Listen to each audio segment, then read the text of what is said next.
Chopping it up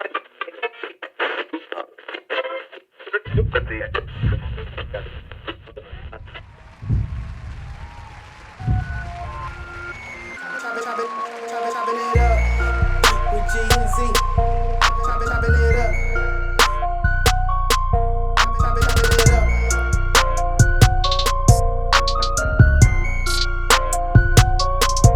Chopping it up. Chopping it up.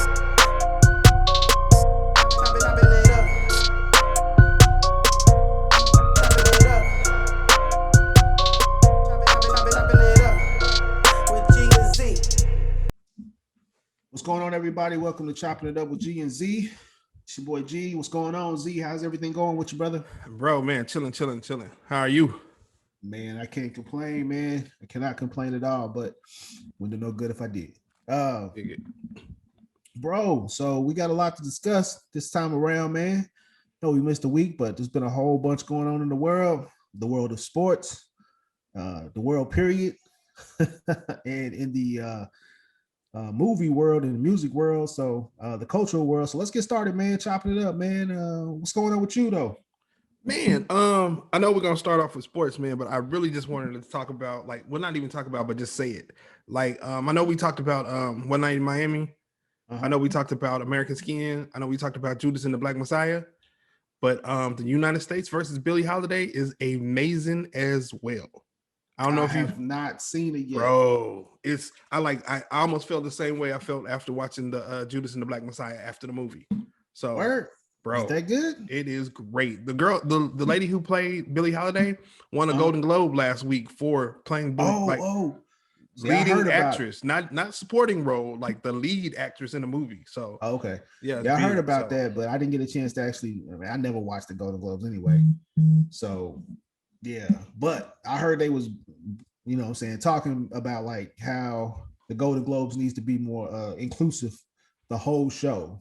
And so congrats to her for breaking through. Well, so from what I understand, she won for the leading role. And then the dude who played Fred Hampton won for the supporting role. And then Chadwick Boseman won for a leading role in the Mama Rainey's Black Bottom. Oh yeah. Which I still have not seen either. Like, I've been wanting to watch that one, but man, ever since he passed on, man, it's been hard to just. Anytime I want to watch something with him in it, I'm always just reverting to back Black Panther, man. So I got to check it out. Man, we went after he passed away. We were already like fans of him anyway, but when he passed away, we made like a effort to go through and watch all his movies, man. And I think the only one we haven't watched is 21 Bridges. Oh man, dude, hey, which is actually pretty decent, man. I did see that one, bro. The one where he was like an African police, that was amazing. Thurgood was great, so I would advise you to see all them movies. Oh yeah. I saw Thurgood too. Just I haven't seen that one that came out. I think it's on Netflix, ain't it? The one where he's like the musician or whatever. Yeah, that's on Netflix, and is he a musician or is he actually?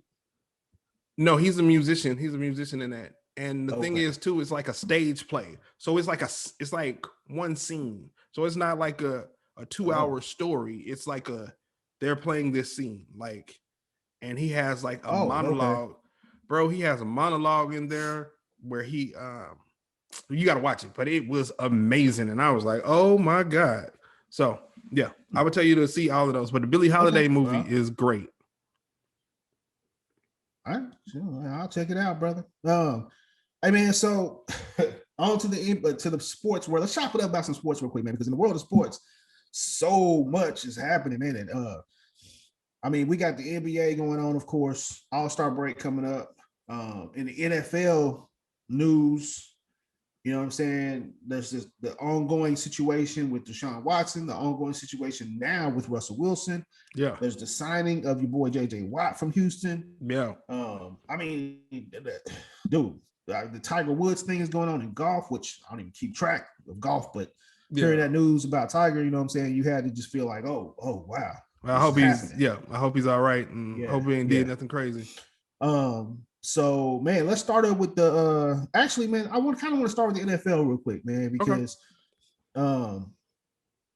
when it comes to dealing with contracts, I think fans have become more involved with how much these players are getting. There's been, a lot more discussion about contract disputes and, you know, the way these owner. That's the thing. I guess the thing that's missing to me is actually everybody hears about the player contracts, and nobody hears about where the owners stand or what I'm saying. It's always about the player contract. So right now, Russell Wilson is talking about leaving Seattle. He's very upset with his time in Seattle. Well, not with his time in Seattle. He's been there for 9 years, but he's having disputes with ownership and with management about the team and where the team is going, how the team is coached with Pete Carroll. So he hasn't formally come out and said, I want out, but he has said, if I do get traded, these are some teams I wouldn't mind going to. Mm-hmm. Your thoughts on that whole situation with Russell Westbrook, man, up there in Seattle? What do you think, man? Man, I think the biggest thing for Russell Wilson for me, because I remember early on in his career when was it Percy Harvin?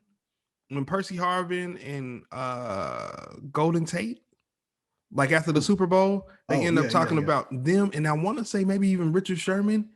You kind of heard how they talked about how Pete Carroll coddled Russell Wilson. Let him do whatever he wanted to do, that kind of thing. Yeah, the whole Legion of Boom and him had like a little bit of a beef. What I'm saying? Shaky. And especially about the pass in the second Super Bowl when they really wanted to run the ball. And everybody was upset about that. But so I think that might have come back to bite them now, because they've given him the field that he was above regular players for so long. So maybe he was like, okay, since y'all let me do this is what I want to do. I don't know. So that might have something weird to play in it. But I think the biggest situation is, I just think, what I'm saying, he should be able to have some input in that. I think when we talk about Tom Brady, he has input in his offense. Peyton Manning had input in his offense. You know what I'm saying? How many quarterbacks in the league right now got a Super Bowl ring? It ain't a lot. You know what I'm saying? So the thing is, his pedigree is good enough for him to have influence on those decisions. So I don't fault him at all. I mean, okay, man. Can we at least say that Russell Wilson is a franchise quarterback, though? Agreed. And Deshaun Watson is too. Yeah. No, yeah. I mean, so how many franchise quarterbacks are actually in the league right now that we can name? Because franchise quarterback is going to be somebody that you can name off the top of your head.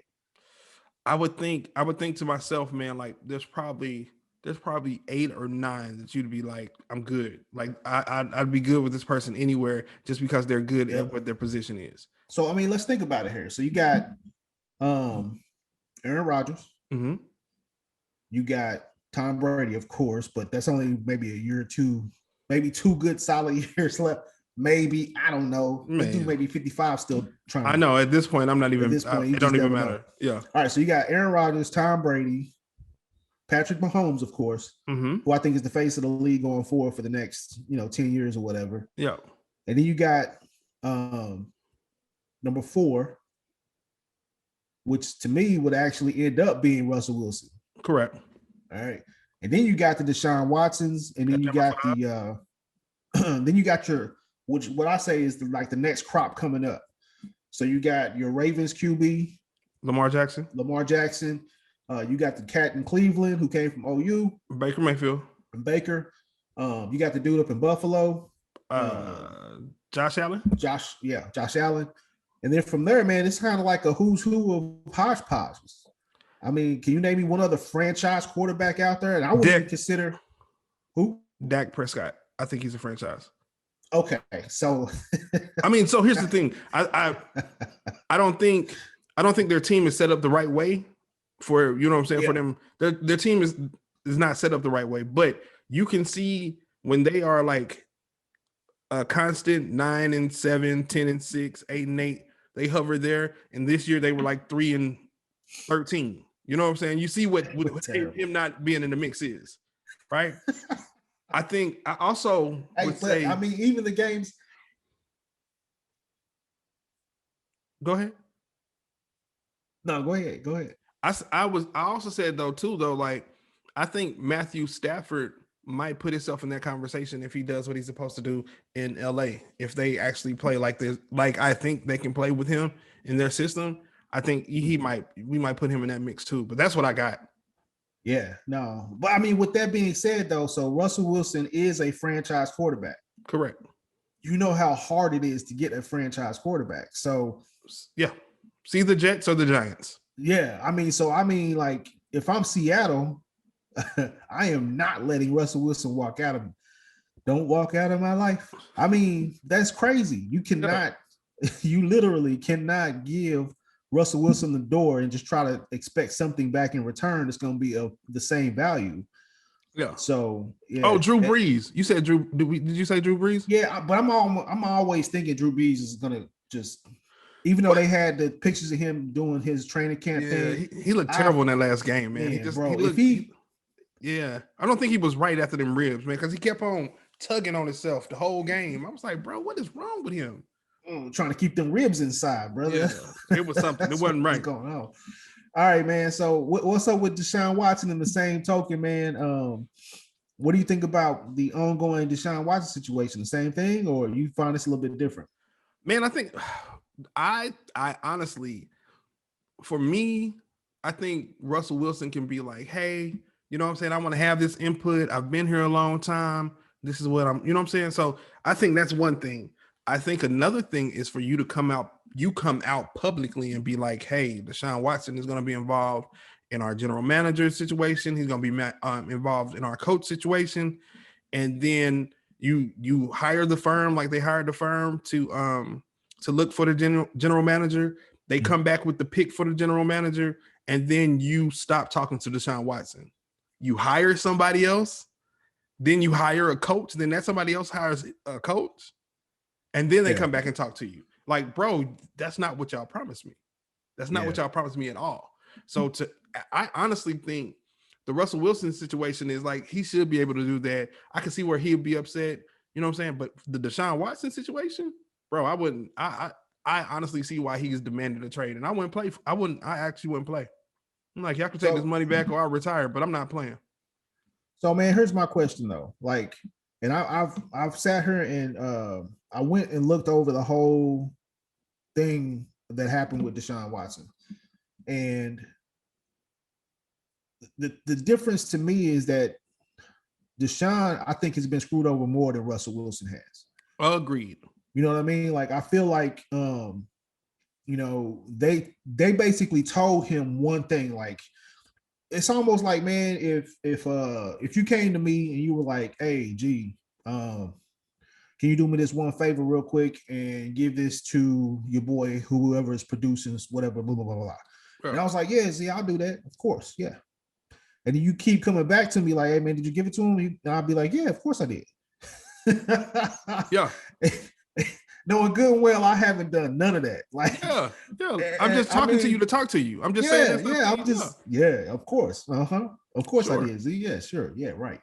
I mean, so after you lose that type of trust with somebody, man, like I don't see it coming back. Now, the only thing that the Texans have going for them is that the new GM and the new head coach had nothing to do with what, you know what I'm saying, Texas ownership did with the OGM. You know what I mean? Like, that's the only thing Houston has going for it. But I feel like once you lose that trust, it's completely gone. So now Deshaun has no reason to be like, okay, I'm cool with y'all. I don't care who you bring in there. You don't, because I think the problem is with the owner. So it don't matter who's the coach. It don't matter who's the GM. The problem with the owner. And then the thing too is like, the more and more I hear about the Texans, the more I feel like it's some underlying racist stuff going on in that organization. Ever since the McNair dude said this was like the what do you say, the inmates running the asylum, and I was like, bro, that's not what it says. That's the wrongest interpretation of that saying ever. So ever since then, and then man, and then the JJ Watt thing, man, like, bro, this dude pretty much broke his back out there trying to play for y'all, and y'all like, we're gonna move on from JJ Watt. He should have had the option to retire there. You know what I'm saying? Yeah, they should have paid him. But plus, I mean, plus they gave away DeAndre Hopkins last year. Let's not DeAndre Hopkins, and remember the coach. whatever happened with the coach, JJ Watt, and the coach got into it, and then they end up firing the coach. Yeah. So there was something going on with, and the coach is the one who got rid of DeAndre Hopkins. So it's like this organization is terrible. Man, can we actually just like there needs to be like if I'm a Houston fan, if I'm living in Houston and I'm trying to be a fan of any Houston organization, whether it be basketball, baseball, football, I am sick to my stomach with how these organizations are running right now. Yeah. I mean, you can't keep James Harden.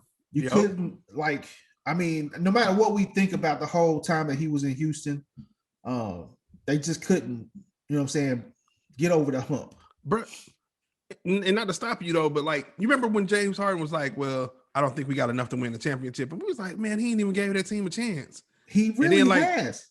But then like 2 weeks later, we was like, ooh, I would have left too. They look terrible.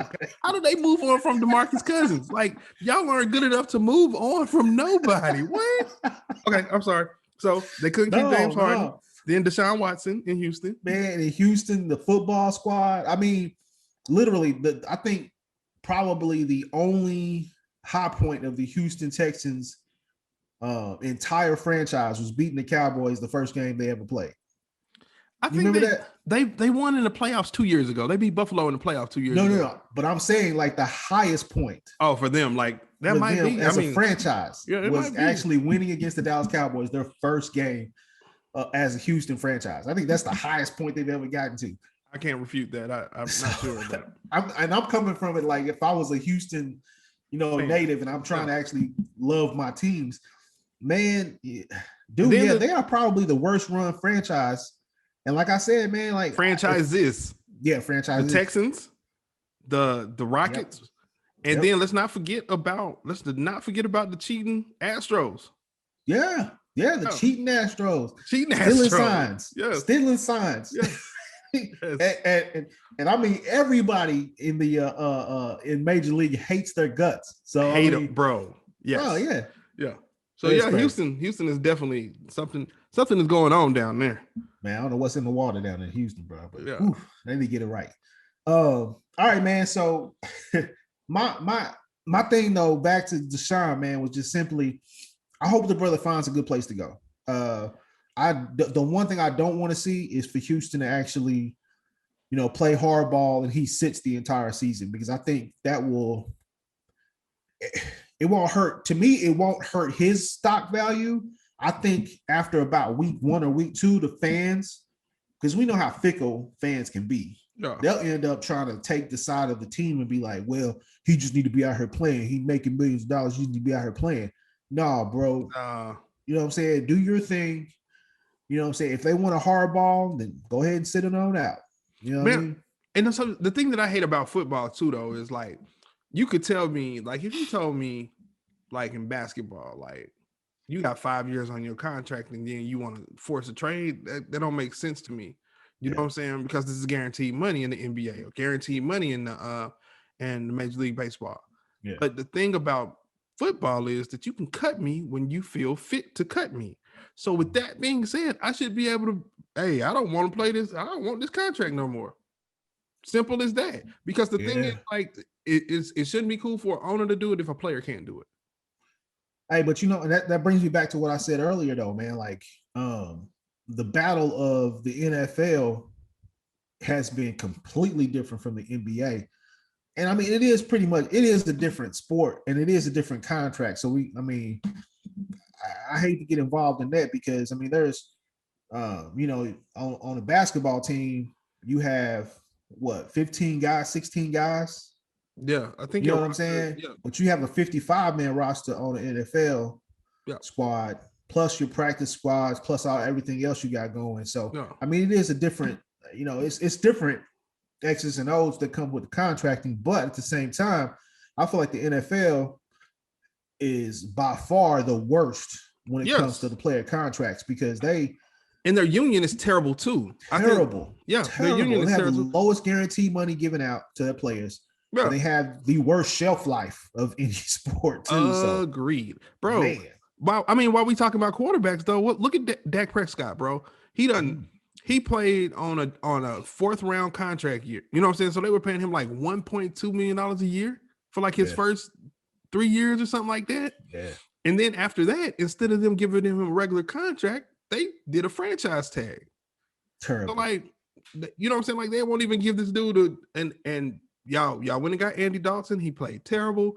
Instead, they should have just signed him to a contract bid. And here they talking about like the 9th is like the deadline for him to sign a deal for this year, or they're gonna put him on a franchise tag again. And I'm like, why can't y'all make a deal with this dude? Man, I think Jerry Jones is trying to stall out as much as he can, just so he can try to get some other quarterback.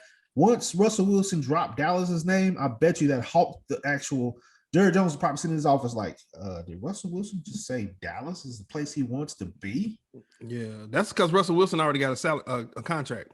Yeah, and actually, from what I understand, if they signed Russell Wilson instead of signing for what Dak wants, they actually save money. So if I'm Jerry Jones, I understand why he's like, I'm not doing nothing right now. He'd be a fool. He'd be a fool to even to think that he pass up on Russell Wilson. Yeah, man. I mean, definitely, if you could get Russell Wilson, you take Russell Wilson. Mm-hmm. But man, you know what I'm saying, like, but Russell Wilson got like a 5-year contract, and he has a no trade clause. So the thing is too, like, to trade Russell Wilson, he's gonna have to say yes to it. Yep. Yeah, but I mean, and I think Deshaun Watson got the same thing. Deshaun Watson got a no trade clause, so yeah, he does. You're gonna trade me to where I want to go. Yeah, that's just, I don't know, man. I hope the day comes with these NFL.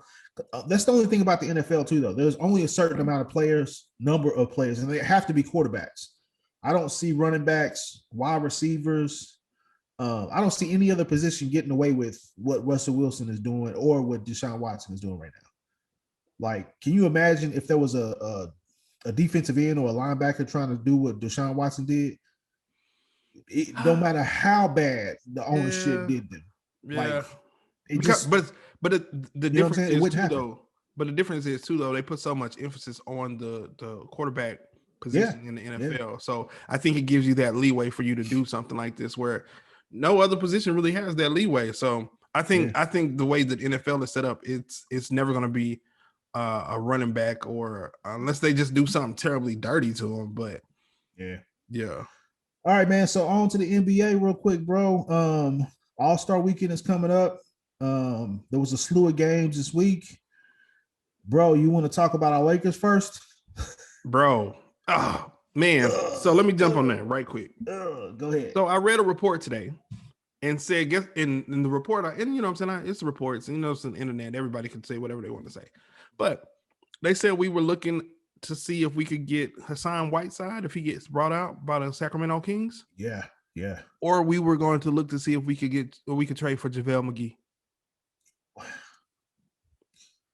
We should have just kept JaVale anyway. And Dwight Howard. I do not, man. Marc Gasol looks terrible.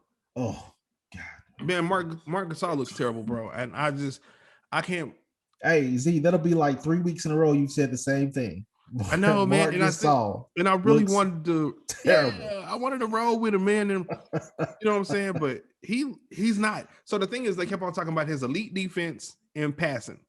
And I'm like, bro, I definitely don't see this anchor defense. He's Dwight Howard erased a lot of mistakes at the rim for us last year. And JaVale McGee did the same thing. Is it me, or does Marc Gasol, when he's out on the floor, just look like an old uncle that just picked up a ball and was like, come on here, young bucks. I'm gonna show you how we did it back in the 1980s.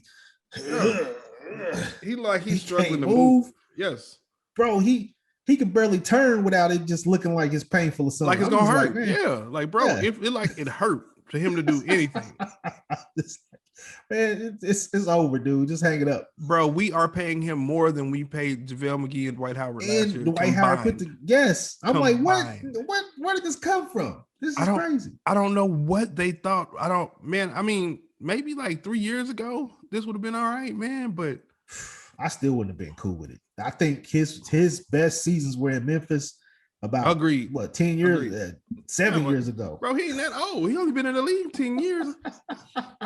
That's what I'm saying. Like 7 years ago was his best time. And he was never a Dwight Howard. I don't care what.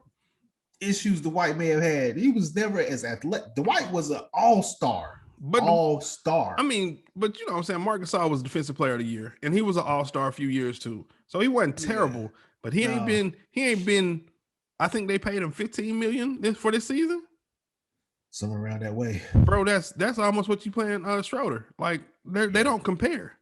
Who I actually have been saying, Dennis Schroeder is our third best player on the team right now. Bro, and I feel like we can win games with Schroeder and LeBron with AD out. But I feel like without Schroeder there, it's rough. It's rough, and it's all LeBron. It's a toss-up.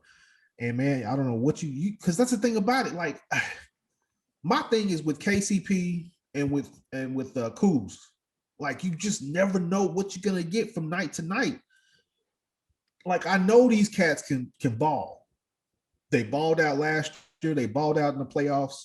There was a couple of games where I thought KCP won the game for us. Period. Yeah, in the playoffs. Well, so the he thing hit is, key shots, but this year, man, it's just been like and I know this is one of those crazy years with the quick turnaround, but it just feels like it's a toss-up every night, man. Like I don't know who's gonna actually come up and who's not. I don't think none of them show up. I think they're all cool to add extra points on top, but like to depend on them, you can't. And the thing I tell you is KCP and Caruso will play defense every night, so they're consistent with their effort on the defensive side of the ball. But Kuzma, man, I don't know. He's not even shooting the way he used to shoot. You remember he used to get in the game and be like, "Oh, shoot, he's gonna shoot everything." Yeah, he's but he not used even to make no more. So it's like, what is he doing? I don't know, man. I also don't, man, and I hate to say this too, man, but I'm not super sold on Frank Vogel's coaching. You know what? So here's my thing with Frank Vogel. He is more defensive minded, which I like that because honestly, defense is the only thing that's been keeping us in the games on some of these occasions. Yes. You know, we're still like in the top 5 defensively. I think we still were we were 1 or 2 still last week. So even with the losses. And I mean, let's think about it, man. We've been saying we need shooters for the last 3 years. Yeah. And we've never gone and gotten any shooters. Yeah.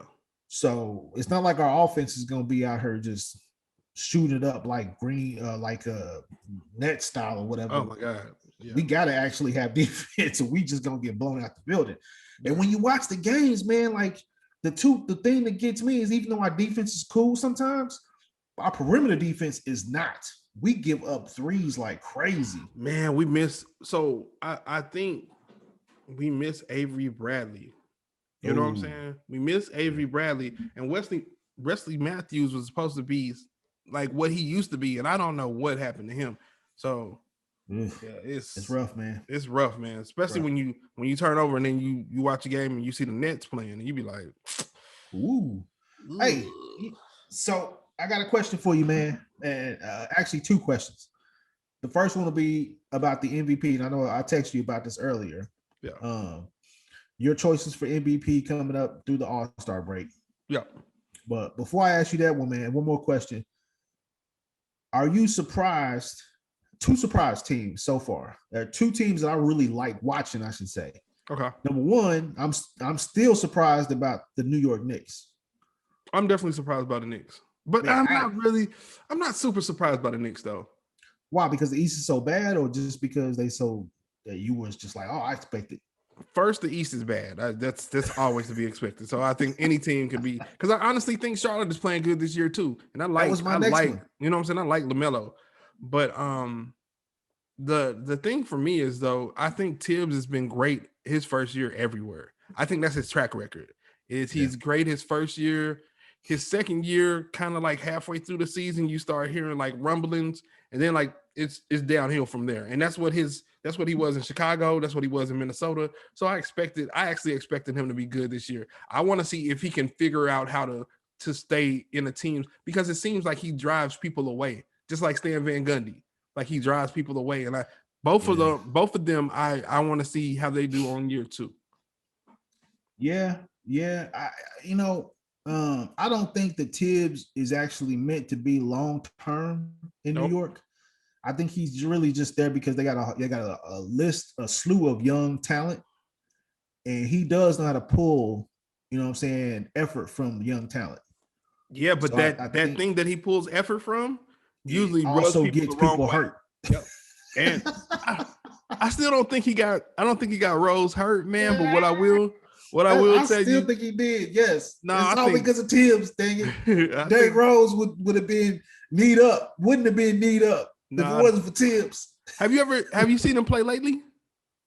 Yo, Derrick Rose has actually been balling, Bro, but so the thing is, like, if you watch him play now, he doesn't play in the same style he played before. He's not. He doesn't go ham. It's a natural motion. The thing is, like, and I told you, like, the thing that threw me off about him is, like, when I first seen him play, I was like, bro, that looked like that gonna hurt you. Like, his knee gonna pop out. Like, bro, you can't stop, or you can't. You know that one they show where he was. It's like a highlight of his. Yeah, when he dunked on the dude, he just stopped and jumped and was like, and I'm like, bro, now that's very athletic. Hey, but he would come down like he was skydiving. He would come down.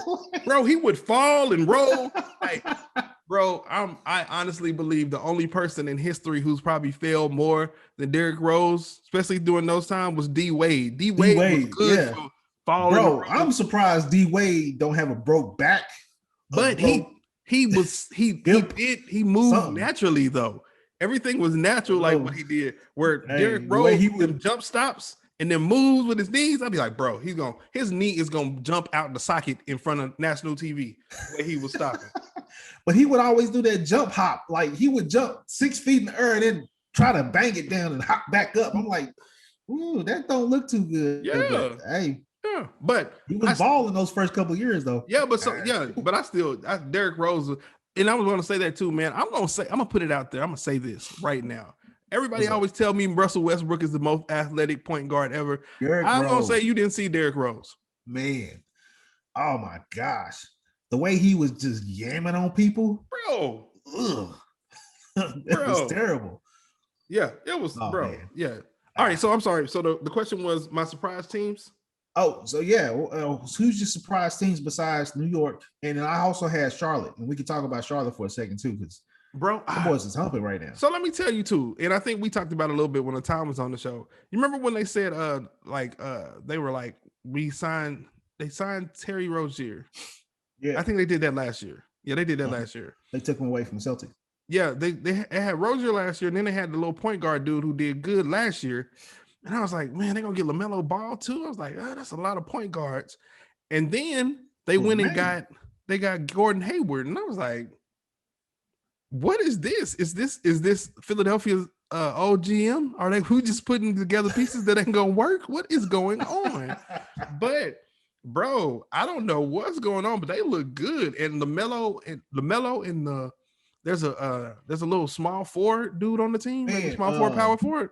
The dude who be throwing the oops for all day? Yes. Bro, I know exactly what you're talking about. They click and he looked for him. And it'll tell you what a real point guard to do, because you see them when they get on a break, the dude is running every time. But that's what Ayton is doing too. In Phoenix. Chris Paul started feeding him early, and now he is playing like amazingly. So those are my surprise teams. Oh, dude. So, but I'm sorry, before I forget. So they have LaMelo, Gordon Hayward, which I think since he came back, I mean, has he played the last couple? I haven't really. Yeah, he had like 20 something the other day. Okay. Rozier has been balling out though. Bro. He's hit a couple of game winners too. Yes. I was like, oh, dope. A dude who I'm actually on, Malik Monk. That's him. That's the dude who I was talking about. Malik Monk. Yeah. Who can hoop? The dude I think you're talking about though is I think he comes off the bench, Miles Bridges. Miles Bridges was but he played point guard too. Yeah. Man, these guys, and what's crazy is when you watch them play, they're actually playing like they're having fun, and it's just, bro, it's cool. And I've never been big on the Ball brothers. Like I always thought they were, man. You remember when we had Lonzo and it was like, oh, we got Lonzo Ball coming. He's the next great point guard. We was all just kind of like, I wasn't. Watching him play, I was not impressed. I've always been impressed with him playing though. I haven't. Bro, I always thought, man, it's one thing to have a pure point guard like, so like Rondo is the only point guard I know, and Jason Kidd, one of the only 2 point guards I know who actually has some success that couldn't shoot. But Rondo like made key shots sometimes, and you know what I mean. But he knew how to like balance off the court with that. And then Jason Kidd created a jump shot. I give you that. Lonzo just couldn't. Like, I don't know, man. I just didn't like his game. But LaMelo, man, this dude is balling. I mean, I'm gonna tell you where the difference is between them two. I think LaMelo is a scorer. Like, he's a point guard who can score. You know what I'm saying? Obviously, and he looks for his shot. Whereas I think Lonzo was all assist. Lonzo is all assist, but the thing that I'm gonna tell you where Lonzo is better than LaMelo, Lonzo is, I'm pretty sure I would give him in the top 10, 15% of defense. On defense, on guards, on he is what we are missing as the Lakers. We talk about perimeter defense. Yeah, Lonzo is great at perimeter, and I think the thing for me is he has to find his role, right? Yeah. So right now, because I read an article the other day, and they were talking about trading him earlier. Mm-hmm. They were talking about trading Redick, Hart, and Lonzo. Well, so once they started talking about trading Lonzo, he went from averaging like 9 points a game to like 16, right? So he's averaging 16 points a game now, and he's shooting like 45% from the 3-point line. Wow. So the thing is, if you get him in the offense and him where he could just hit wide open shots, and just all you have to do is hit the wide open shot. I don't need you to look for offense, and I need him and Zion and him and Brandon Ingram play really, really well. And so to me, in a system where you have other people scoring and all he has to do is play defense, push the tempo, and you know what I'm saying, and set up people, that's perfect for him. And I think that's what should be expected of him. Whereas LaMelo might go out and score 50. You know what I'm saying? Like, I don't know about 50, but he can hoop. The boy can hoop, and he look for a shot where Lonzo don't. Hey man, and speaking of Lonzo, man, have you actually had a chance to watch him play at Pelicans lately? Have you had a chance to watch the Pelicans play? I seen the Pelicans play Utah last week. Man, so what do you think about Zion? Bro?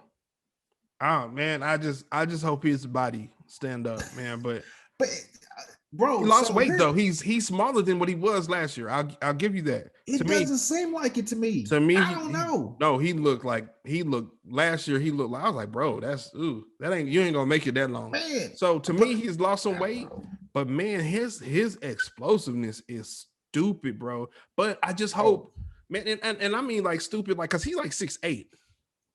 Damn. You know?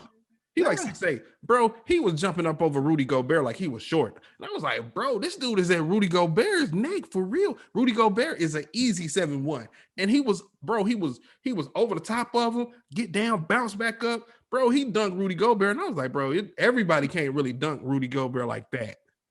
Hey man, so I feel like. And just me watching, I think I've caught about maybe 4 or 5 games, and that's on and off a couple of other games. Like I watch it and just like turn it to watch them back. But from what I've seen,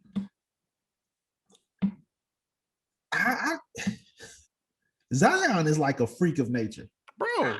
I mean, bro, when you look at how he plays, but it's only if they put him in the right position.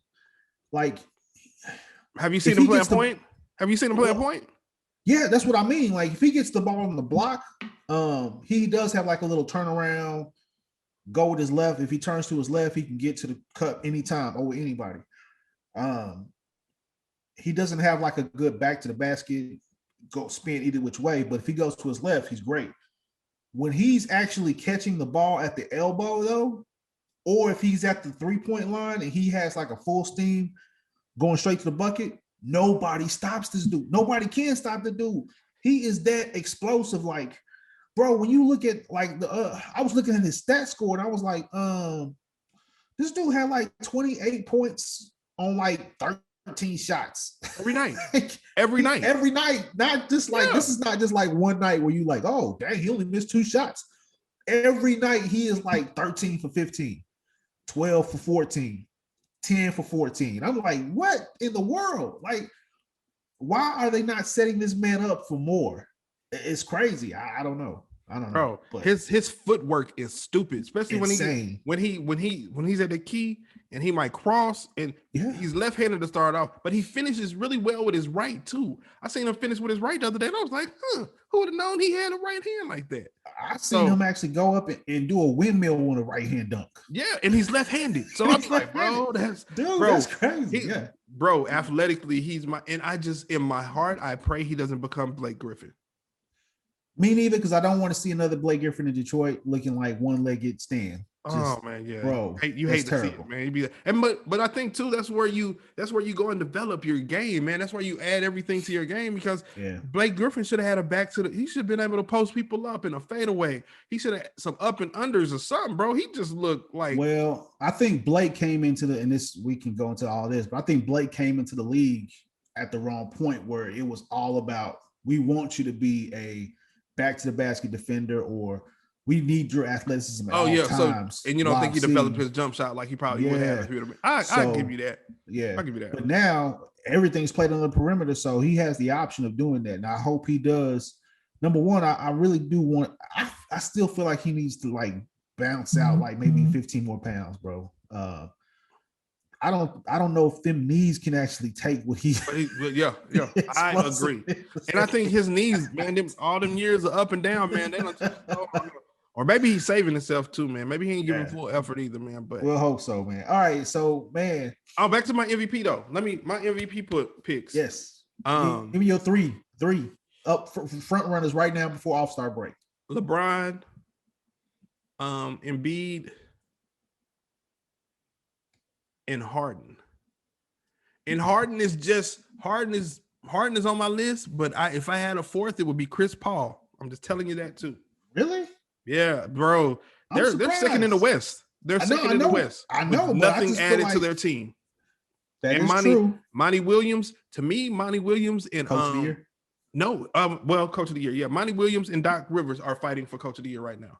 I'd give it to Doc, but yeah, he's doing really good, and the coach of Charlotte is too. So I don't want to throw them out. And the Utah Jazz coach, Quinn Snyder too.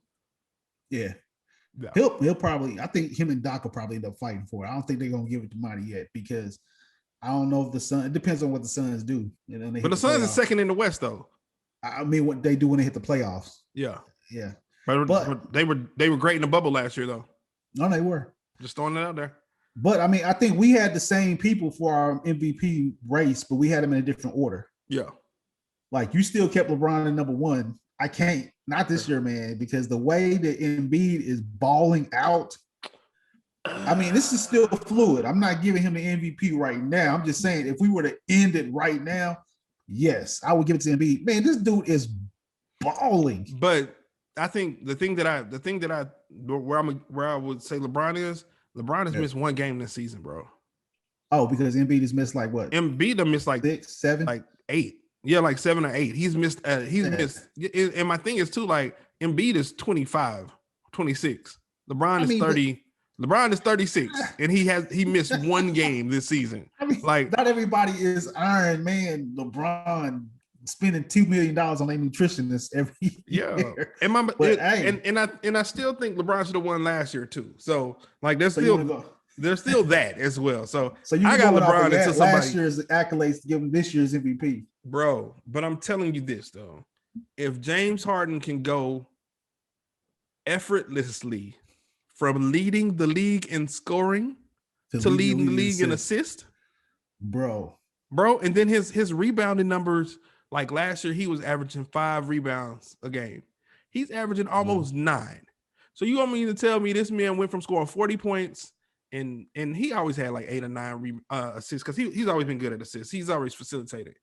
But you mean to tell me he's going to go from scoring 40 and having 9 assists and 5 rebounds to going to score 29 and having 11 assists and having 9 rebounds? But the fact that he's taking like 5 less shots a game to do all this. Bro. And And his shooting percent got to be 70%, bro. I mean, I'm talking about threes and from the field. Like when I see him, I watch 3 games now, and he does not miss a lot of shots, bro. And it's crazy how he gets off, like how he sets up his step back. It don't even seem like it's coming, and man, I don't know, but going into this year, I was like, Kevin Durant is the greatest player on the Nets team. Kyrie Irving is good. If they get James Harden, you know what I'm saying, KD's still the best player. I'm really questioning, is KD the best player on that team?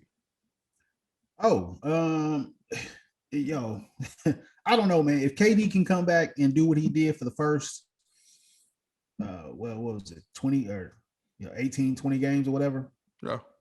I mean, dude, I don't think, okay, I will say this, man. I don't think we've never seen anybody come back from an Achilles and dominate the way KD played. Agreed.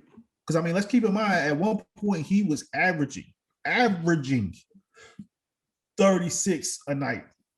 Yeah. I'm not, you know how I feel about KD's game, man. And I think KD is amazing, man. But what I'm going to tell you is, for James Harden to transition his game the way he did and still be amazing like he is, and to score almost 30, 11 assists, 8 rebounds, and shoot 90% from the line and 60% from the field, bro. Yeah, bro. Oh, he came in looking like a big pub before. He's lost weight since he went to bro. I was like, oh yeah, he done took the fat suit off, bro. So, but I would also like to mention Steph Curry suit on. Yeah. Well, actually, did you see the game the other night? I would give Dame over Steph right now. I don't. I do. I seen him play last night. Did you see the game last night? I saw the ending. Did you see the whole game? No, I did not. But Steph Curry had like 17 points in the first quarter. I'm sure he did. But guess what? Dame Dollar. No, let me tell you what. And this is what I tell people all the time. Dame Dollar. I think Damian Lillard is obviously, you know what I'm saying, top 5, top 8 players in the league. I give him that. I think his shooting range is stupid, but I think the biggest thing for Dame is he is not scared of no situation, and he is easily the most clutch player in the league. He is going to take the last shot at the last minute, and 9 times out of 10, he's going to hit it. So I will give him that, but I'm not taking Curry. I'm not taking Dame over Curry just because I feel like they're equal, but I feel like when Dame does his stuff, I almost feel like, I'm not going to say it's forced, but I feel like he's aggressively trying to do what he does. Man, Steph just be running around. Man, Steph just be running around, shoot a shot, blah, blah, blah, blah, blah, blah. And you look up and be like, he got 60? He got 60 for real? You know what I'm saying? And it never seems forced. It never seems like he's like, you know how Russell Westbrook, like he'd be like, man, he playing for a triple double. He's grabbing all the rebounds. Yeah. He's hanging around the basket. You know what I'm saying? Like he's playing for this triple double. I think Curry just go out there and do it. And whatever happened, happened. Yeah, but my when I think of MVP, man, the only reason I put Dame above, and let me go back real quick because I got to tell you, yours was LeBron James number 1, Embiid number 2, and then Harden number 3. I had them literally switched reverse. I have Embiid number 1, Harden number 2, and LeBron number 3. If we get into the 4 and 5 area, then yeah, I'm actually going Dame above Curry, and the only reason why I love Curry's game, of course, we talk about it all the time, and like Curry was the originator of this craziness, man. You know what I'm saying? Like shooting from the reason we call Dame Lillard logo Dame is because Steph Curry made that seem regular. Exactly. Yeah. But when you hear the teammates of Dame come out and talk about his leadership. Yeah, I give you that. I mean, the way that because you know what I'm saying, if you talk to people on from Golden State, they don't. I mean, Curry, yes, dude, Curry is Curry. He's a beast on the floor, blah blah blah blah. And he's a nice dude. And everybody say what kind of nice dude. Yeah, he's a nice dude. Yeah, like how great guy. Yeah. But the way that Dame's team says, yes, this is Dame's team. You know what I'm saying? And to me, that's MVP. It's not just what he does on the court, but when your teammates, I mean, it's to me, man, it's easy to be a leader sometimes or to be a phony leader, but when you got people who realize just how great you are as the leader of the team, to me, that means more than just what he did on the court, but it's like his court plus everything else. You know what I'm saying? And so that's why we give it to, and Dame has been balling too, though. So I don't know, man. It's just my personal. I'm gonna tell you. I would actually put Dame up there. This is and like they're what, number 3 or they're number 4 in the Western right now. Like I'm gonna tell you like this. There's been one unanimous NBA MVP. You know who that was, right? Curry. Thank you. That's all I'm gonna say. Yeah. There's been one in history. Like I said, he was the innovator. Yeah. Nobody had ever seen that mess before. He changed the game. Yeah. He has changed the way that we play basketball. Yeah. He's giving us little people hope. I'm telling you. Look at Trae Young. Exactly. Trae Young is amazing, and he's like a young Steph Curry. And you would not been able to do what his game was, and his game is styled after Steph Curry. And there, you know how many 6 feet to 6'3" dudes out there is working on their range because of Steph Curry? Oh yeah, 5'10", 5'9". Shoot. You ain't got to be that tall. You got to be at least their height. You got to be at least 6'2". Hey, look at old boy up in Toronto, man. What's his name? Fred VanVleet. They say he's 6 foot. He ain't 6 foot. Yeah, but he got a different game. Be like 5'9". Yeah, he got a different game though. His game is different. Hey, but he balling though. Oh, he balling, but it's not a Steph Curry. He is a rugged. I'm a D you up. I might bow you in your face. Yeah, I ain't mad at VanVleet at all. I liked him at Wichita State though. Man.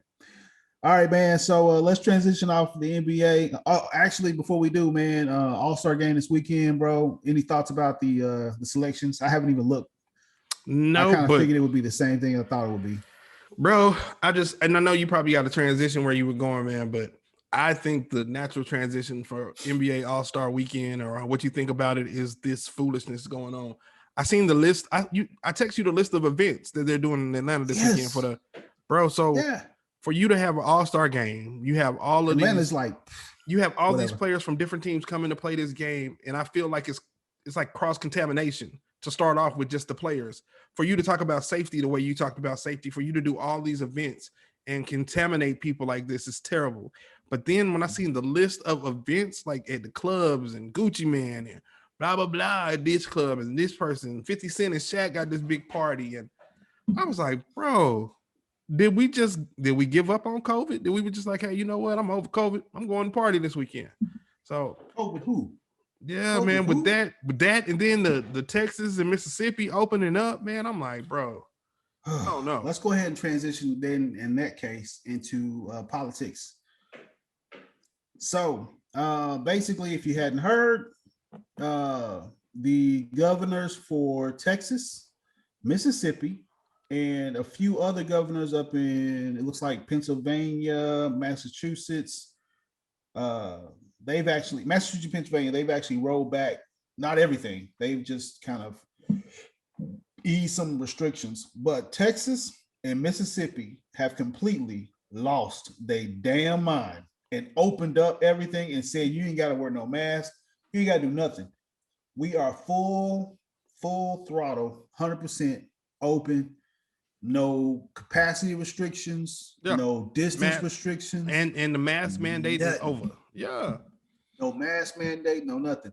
So I looked and it looks like we are now at as far as the cases, new cases in the US, we are like back to where we were before the Thanksgiving and Christmas spike. Mm-hmm.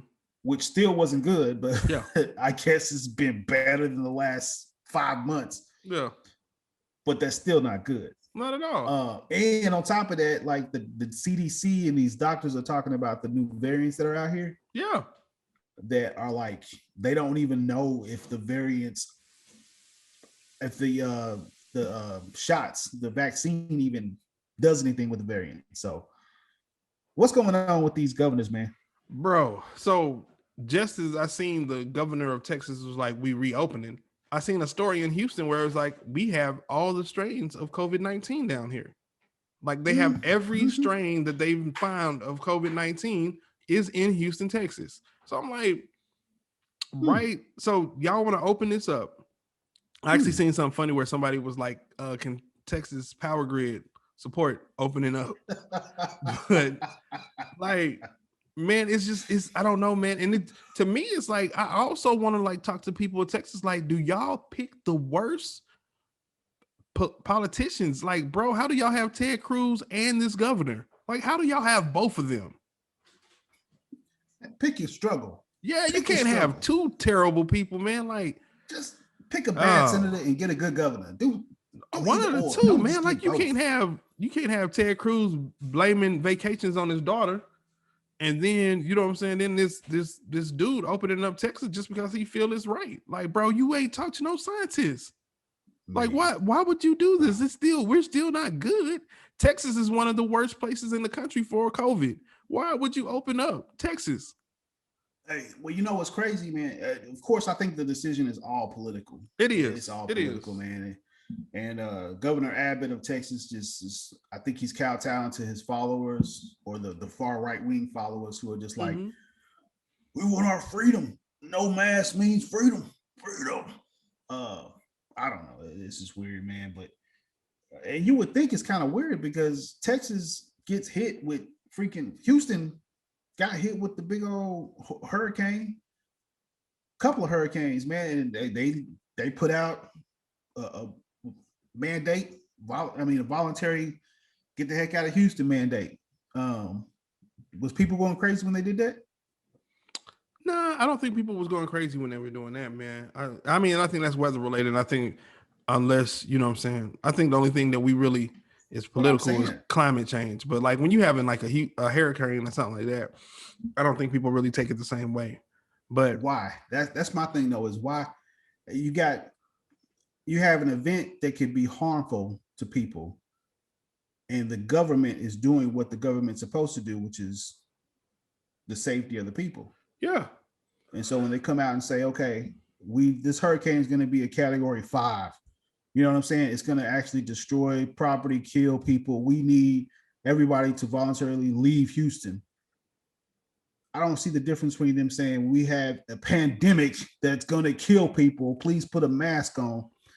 I don't get the difference. Like, yeah, to me, they just, it's the way they politicize it. You know what I'm saying? Because the thing that they've made this pandemic a Republican versus Democrat thing. And that's what you continue to see with Democrats continuing to worry about the vaccinations and the mask and social distancing, and then you keep on hearing these Republicans talk about their freedom and they don't want to wear the mask and this is a hoax. You know what I'm saying? So that I think the pandemic is drew on party lines, whereas when we talk about hurricanes, man, it's like the weatherman Travis on Channel 2 said a hurricane is coming. I don't know if he's a Republican or a Democrat, but I know I need to get out of town so I don't die. So I think that's the difference, man. But bro, and then like think about this too. How bad is the Texas governor or the Texas senator when we're not talking about Florida governors or Florida senators? Because they've been terrible the whole pandemic. And so if you're so terrible, we're not talking about Florida no more. That's pretty bad. Yeah. That's pretty bad. So some other stuff has made national news though, man, with on the other side, with the Democratic side. You remember when the pandemic first hit and old boy up in New York, Governor Cuomo was getting all the pub. Yes. And everybody was like, oh, yes, this is what we need from a president. We need somebody like Cuomo. Yep. And now. Yep. Well, how about that Cuomo? Well, it ain't really it's not looking too good for your boy Cuomo. It ain't looking terrible. It ain't looking terrible, man, but it ain't looking good though. No, it's not, man. So apparently it came out that Cuomo like fudged numbers on his first, for what I understand, and I may be wrong, but I think I read the article on it, man, where he basically so apparently he like signed an order where they had nursing home people, they were pulling from nursing homes and putting them into wards that actually had COVID patients. Yeah. And so like then they started fudging numbers of the people who died from nursing homes because of that, and hiding the numbers of the people who died from the order that he gave. So it's like, man, it was pretty bad. I thought you were talking. I thought you were about like the sexual misconduct. Well, like, that's the next thing. I was going to say. That's on top of that. I think the number thing that's a politician thing. I don't, it's not the greatest of things, but it don't bother me. It's a politician. Well, no. So seriously, man, if you look at what happened with I would think the other one was worse. I don't think that they put the story out there right. Yeah. From what I was reading, his order literally put some of these nursing home residents in danger. Yeah. So his order actually killed people, which I think that's kind of bad. But on top Trump of that, was our president, right? Yeah, Donald Trump. So it's kind of hard to look past Donald Trump, bro. Yeah. So on top of that, though, now looks like three women have come out and said that he has said some things, flirted with them in certain ways. Yeah. He didn't do the what's that producer's name that would just literally Harvey Weinstein? Yeah, he didn't do the Weinstein wanker thing, but he bro. You know the crazy thing is too, like, and it's totally off subject, but man, when we be watching, like, we have movie night every Friday at the house, right? Yeah. And bro, we'll be just watching the movie and I'll be like, executive produced by Harvey Weinstein. I'll be like, God dang it. There he is again. Can we turn it off? Yeah, I'll be like, bro, he was on a lot of movies, man. Like a lot. Yeah. A lot. But when you read about some of the stuff this dude did, man, I'd be like, bro, I knew it was like going on in Hollywood. I just didn't know it was that crazy. To that extent. Yeah. Yeah. Yep. Like, wow. Do you have some serious nerve? Bro, and that's super nerve. I ain't even gonna get in that conversation, man. But like the Weinstein, was it Weinstein, Harvey Weinstein and the Epstein dude, that dude, and the Cosby thing and the R. Kelly thing, bro. It's a lot of weirdness that was going on out here. Yeah. The Epstein thing, that's a difference. That's completely. Oh God, this dude he had his own island full of stuff going on, bro. And the lady that helped, that was like, how do you help? Yeah. I'm like, bro. And as a president, why do you even sit there and say, I hope her well? Do you know what she was doing? Yeah, he was over there. He was their homeboy. He been to the island. Exactly. Oh man, it's crazy. Anyway, man, so that's on the one of the things too on the politics front. I did want to bring up that the bill passed in the House.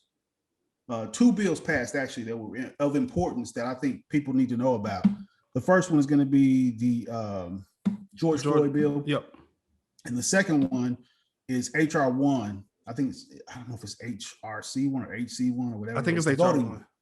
Is it HR 1? The voting one. Okay. Yeah. So if nobody knows, especially if you are listening in and you are in the South, where a lot of these bills are passing from these Republican houses. Yeah. So they saw what happened this last time around with everybody coming out to vote. And of course, a lot of these Republican legislatures are now passing laws to make it more difficult to vote, including passing laws that actually, and the worst one I saw was the one in Atlanta, or not Atlanta, but Georgia, where they're trying to pass a law where the whole souls to the poll thing is now done. Mm-hmm. It used to be that a lot of pastors would get together and be like, hey, everybody vote on Sunday right after church. Yep. They're now passing a law where that's a no-go. I think they're passing a law now where you have to actually vote between like 9 to 5, which is crazy because, if you actually go to work and then you got to go stand in line for 4 hours, mm-hmm. You know what I'm saying? That's not going to work. And, of course, they only have so many polling locations in Black and brown neighborhoods. So, of course, and I think which is crazy because even in a Supreme Court decision that was read out, the Republicans were up there and they actually said it in front of the justices. They were like, the reason we want this to pass, or the reason we don't want this to pass, is because it gives the Democrats an advantage. And I'm thinking to myself, so if more people vote, that's an advantage. I mean, that's how the system works. You know what I'm saying? That's insane. I think the things that I liked about the HR1 bill, I think that's what it was. Yeah. It's like it gives if you have a felony and you serve your time, it gives everybody the ability to vote. So Yes. I think that puts a lot of votes back on the table to start off with. Yes. And I like that part. And there was something else. I read the bill. There was 3 major parts. It was the giving more access to vote. And then it was the thing too where like you wouldn't have to it was something about where you wouldn't have to show your ID, or it was something like that. I can't remember exactly what it was. I think it was the same day registration. Okay. Yeah. Same day registration, which I don't know how many people feel like that's not an advantage, but it is. So what happens is if you go to register and you have to wait for something to be sent out to you in snail mail. Yeah. And I don't think people really understand how a lot of people don't check their mail like that. Yeah, that's true. That's true. And so a lot of people don't end up getting registered because of the Exactly. Yeah. You have to wait for something to come to register that this is the correct address listed and so forth and so on. But if you can do the same day registration that you are registered that day, you can actually go vote that day. Yeah. And there are a lot of people who number one, move more than once or twice a year. So especially in low income area where you are moving constantly. So shoot. But yeah, so there's a lot of things, man, that was happening on that end. And I just want people to pay attention to that. Man, moving on to movie culture.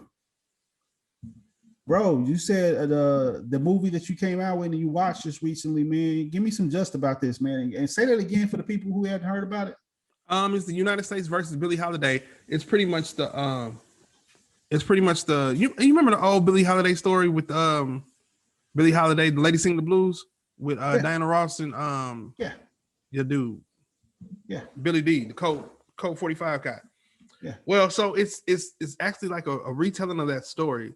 But instead of it being like, because I feel like after we watched, because I've watched Lady Sing the Blues a lot of times, and so me and my wife were watching it the other day, and I was like, baby, this is the man who was Billy D. Williams. Well, when the man who was Billy D. Williams actually came to the thing, he was nothing like he was in Lady Sings the Blues. He was not this fancy dude who gave her the $20. You remember gave her the money? Are you gonna take this money, baby? Da da da. He was not that dude at all. He was using her. Like the way that she had multiple husbands, she had multiple managers, and she continued to have multiple managers. I'm sorry, I don't want to tell the movie, but it was like a real story. It was like, this is like the real story. This ain't like behind what happened. Yeah, this ain't. Yeah. And so, man, the movie was, and then she had a struggle. She had a struggle with law enforcement. I'll just say that. And then when you see how the struggle with the law enforcement played out, like. Mm-hmm. And who the dude, because the dude is the dude who she ended up struggling with played a very important part of law enforcement in this country. And like things that happened in the 1920s and 30s and 40s. So he was a very, very important dude. And then when you see how everything played out, like how it ended, you was just like, oh, this is crazy. Like, this is a crazy story. I cannot believe this. And it was based off of a song that she has called Strange Fruit. Have you ever heard Strange Fruit by Billie Holiday? Yeah. Yeah. Mm-hmm. So it's based off of them not wanting her to sing that song. And that's all I'm gonna give you from the movie. But bro, It is amazing. So this one, I just looked it up, and this is only streaming on Hulu. Yeah. It's not on anywhere. That's the platform that it's on. Yeah, it's on Hulu. Yeah.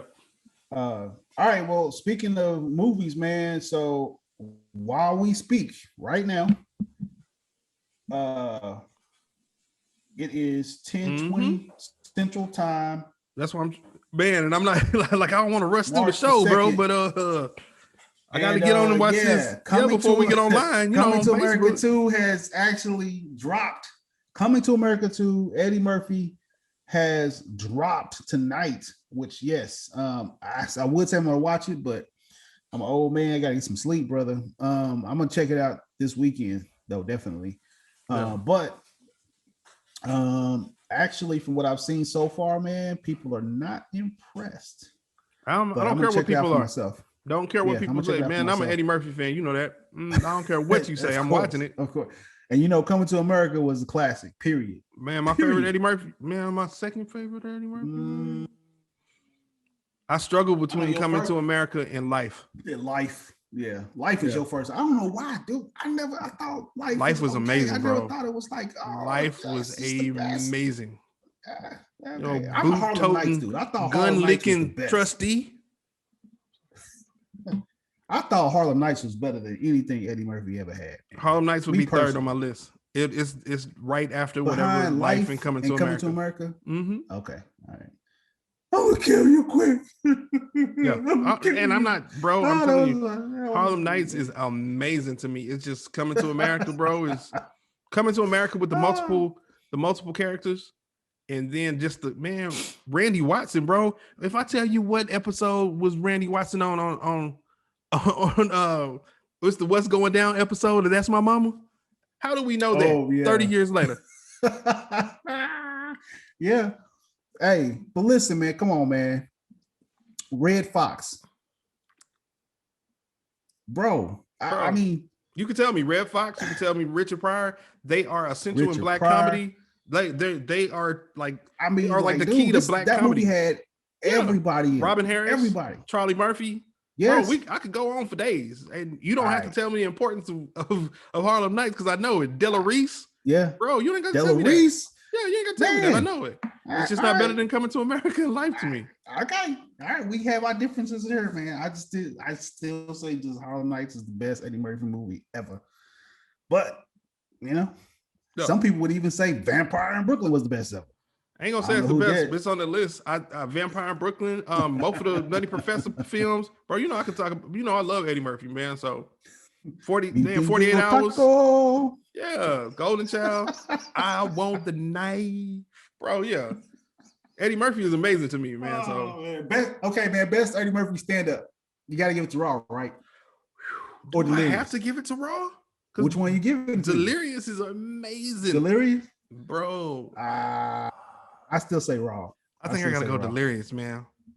I think I gotta go Delirious, bro. They both good. They're both amazing. Yes. I don't think nobody else has like, because he only did 2 stand-ups and they're both classic. You cannot show me anybody who like, hey, I only did. I mean, you can't tell me nobody who did all their stand-ups are classic. I don't care who it is. And I know he only did 2. Well, I mean, classic. Yeah. I'm pretty sure he had more. He had more stand-ups. It's just that was the 2 that was just like boom. Well, those are the ones that actually become movies. Like if we talk about the Dave Chappelle stand-ups, Dave Chappelle got 6. I remember when we was in middle school listening to Eddie Murphy on tape. Like on the albums. And that's different. Yeah. I'm just talking about the stand-up movies. I'm pretty sure he had a whole bunch of albums. But that's just like the thing we played of the, what did I play you? The soups. You remember that when I played you that? Soups. It's a thick soup. It's a chunky soup. Oh, bro, yes. I had never heard that. That was amazing to me, man. So I'm pretty sure Eddie Murphy got a whole bunch of material out there. Oh yeah. Man, him and Richard got so much stuff out there. It's ridiculous. Agreed. There. So man, it's crazy. All right, man. With the culture, music, anything you got, man. Man, you know what? So we talked about doing this whole and we did it, but we didn't put it on her. So let's go ahead and really get into it. The best producer of I hate to say the best producer of all time, but the best producer of music on your list, whether it be from hip hop, R&B, alternative, whatever, I don't care. Just the best producer where you listen to it and you like, this man made a beat or a song that is just ridiculous. When you listen to how he arranged it all, whatever the case is, or she arranged it all, whatever you got. So who's your best producer, dead or alive, whatever the case may be, that you feel like produces the hell out of some music? And you can give your top 5, top 3, whatever you want to give, man. What's on your list? Man, so number 1 ever is gonna be Quincy Jones. It's no better than Quincy Jones. Quincy Jones is produced in multiple genres. So you know what I'm saying? Like Quincy Jones produced Ella Fitzgerald, Ray Charles, Frank Sinatra, Michael Jackson. You know what I'm saying? Like, bro, that list is stupid. So it's nothing better than Quincy Jones for me. He's number 1. I think because I mean, you know what I'm saying? I've watched a lot of documentaries about Motown and the Funk Brothers and the people of Stax in Philadelphia, or was it Stax in Philadelphia? And then there was something in Memphis too. But like with the old soul movements, man. So I know there's a lot of producers. The Motown movement? You said what? You talking about Motown? No, Motown was Detroit. So Motown was Detroit. Stax, I want to believe, was in Philadelphia. But then no, Stax might have. It's one of those two. I think something was in Memphis. I want to say there was a soul sound in the Memphis too. But I know Stax or the Philadelphia Soul with Teddy Pendergrass and all of them was up there. But man, with Gamble and Huff? You know what I'm saying? Gamble and Huff was like they did a lot of music in the 70s. I want to say they did a lot of OJ songs too. I was gonna say that wasn't they producing for Otis Redding? Yeah, I think they produced for Otis Redding too. Otis Redding stuff too. And maybe, okay, can I just say real quick? That's how you know we old heads. Yeah, I definitely agree, man. But I think my second would have to be thinking about it. My second would have to be James Brown. I think so much music came out of what James Brown and the way he awkwardly played music made a different genre of music. I think funk and all of that comes from James Brown. So to me, I got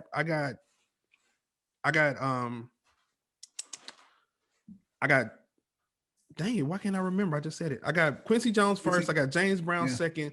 I got I'm gonna tie for third with Babyface and L.A. Reid and Jimmy Jam and Terry Lewis, because I think they're both amazing. They both. Yep. Yeah. And I'm not gonna put them above each. I got them at 3. You know what I'm saying? And then 5th is gonna be Dr. Dre. Word. Okay. Yeah, no, that's a dope list. Yep. Except for I don't know about the James Brown one. I mean, I get where he shows up in history books. You know what I'm saying? But I don't know, man. Like, who they always say the father of rock and roll was?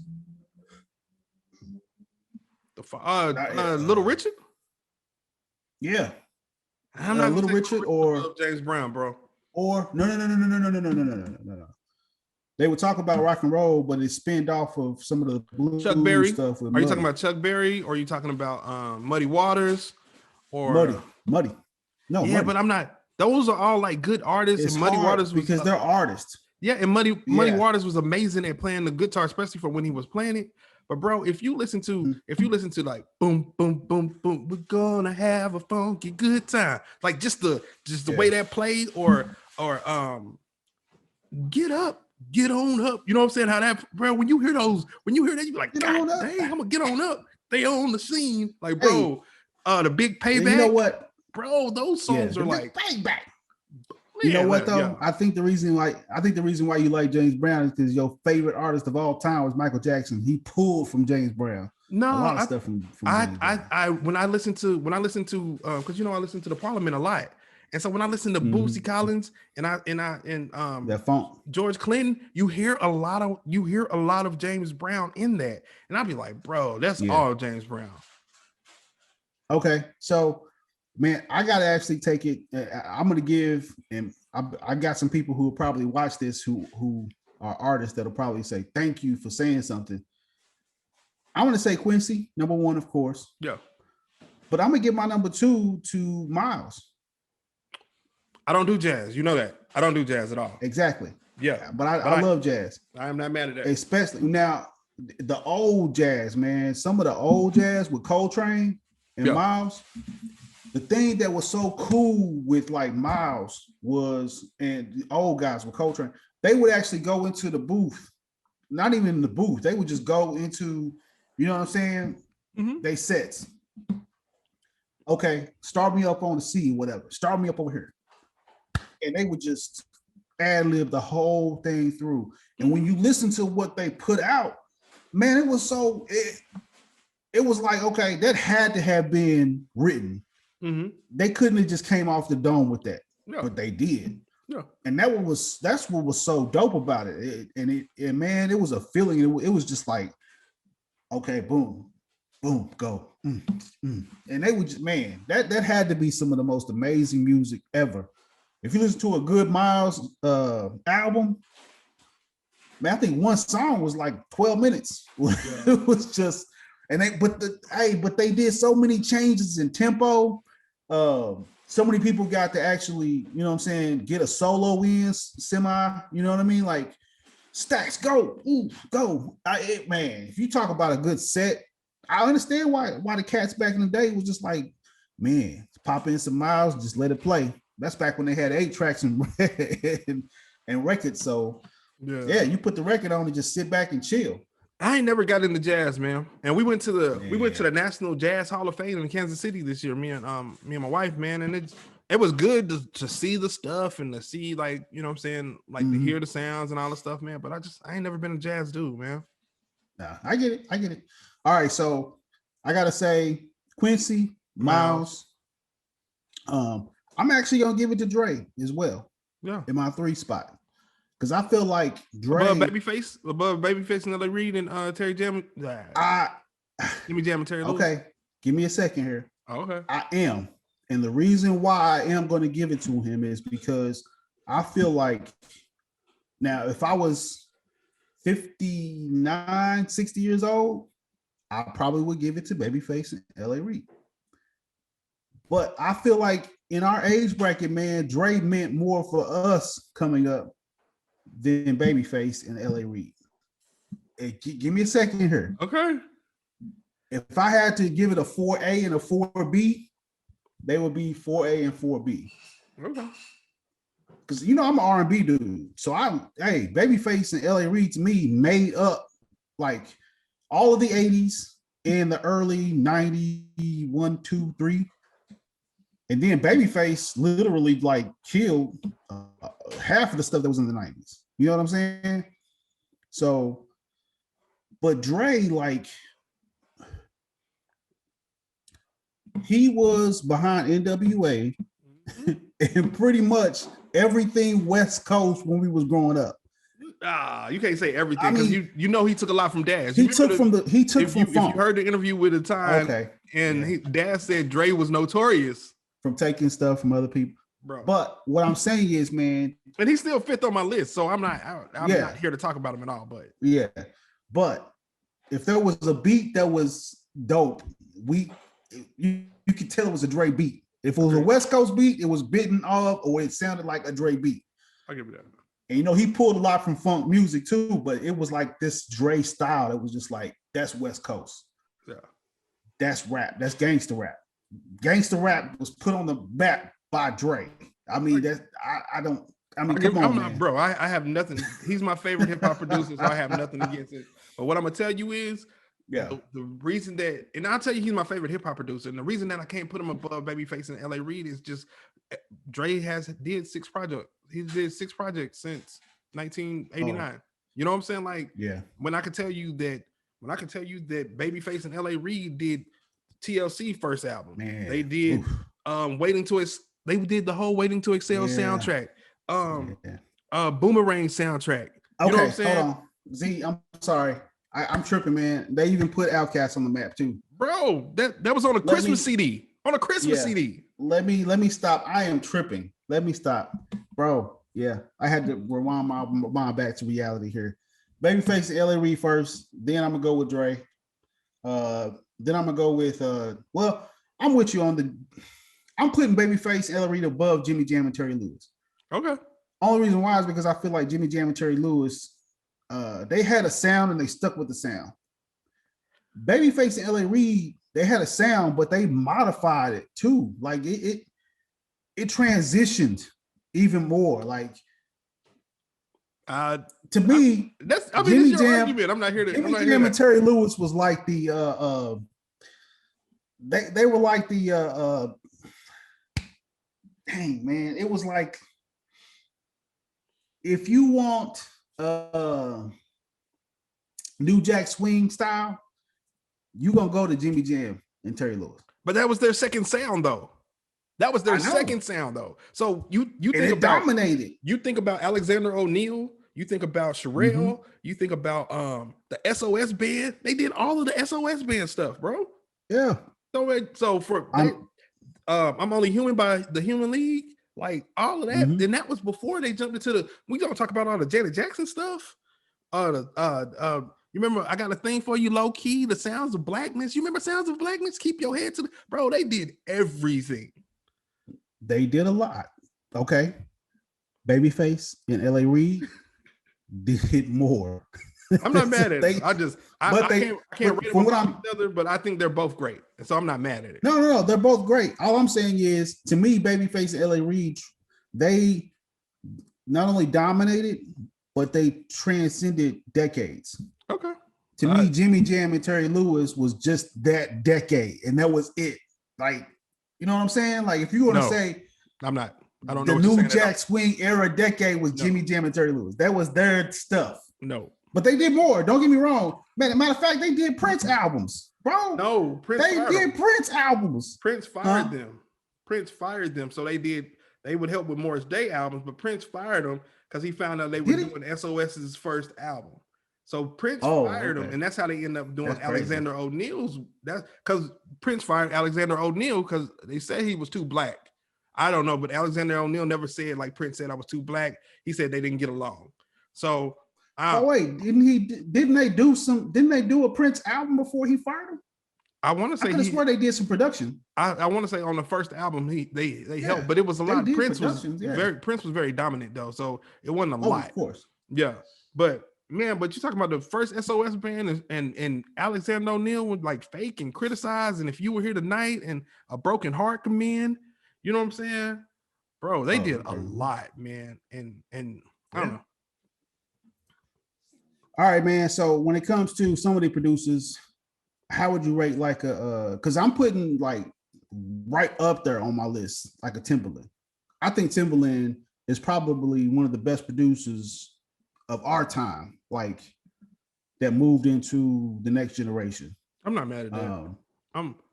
Timbaland, I would be cool with Timbaland. The Neptunes would definitely be on there. I think Jermaine Dupri. Okay. I would definitely put Jermaine Dupri on my list too. And I think that's where I'm stopping. And see, I can understand that. But I see Jermaine Dupri more as like a Puffy engineer, not a producer. No, I don't. He produced. You know what I mean? Like he was, and he wrote too. I actually see. I don't know how much the Neptunes actually write, and I don't know how much Timbaland actually writes either. But I'll tell you, Jermaine Dupri, especially when you think Jermaine Dupri did Confessions. Let's think about he did Confessions.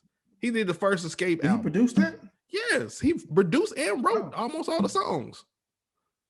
Oh, I didn't know that. That's why when he did the Moving Mountain album, I was like, why would he not have Jermaine Dupri with him again?